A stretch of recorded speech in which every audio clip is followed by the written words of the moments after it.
My work focuses on multiple myeloma, which is one of the most common forms of blood cancer.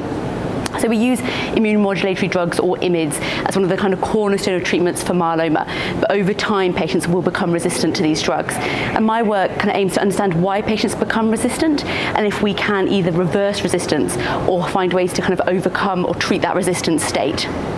So we've spent time generating some cell line models of IMiD resistance in the laboratory, and I've done many different forms of analyses to kind of understand more about these cell line models, including DNA sequencing, RNA sequencing, drug screening, and also CRISPR screening. And we found using these techniques that there are common changes in lipid synthesis pathways across all of these models. So what can we do with this? So we're hoping that we can use this information to potentially understand what's changing in these cells and if there's new ways that we can maybe treat patients.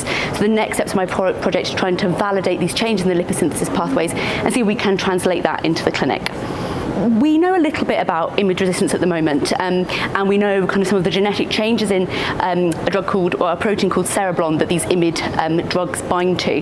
But we don't know much more about IMiD resistance. We really need to try and understand this to help patients. So if we can learn more about these lipid synthesis pathways, and if these are vulnerabilities in the IMiD resistant state, patients that are resistant to IMiDs, we can then use novel drugs that target lipid synthesis pathways to try and treat these patients and give them another option of therapy.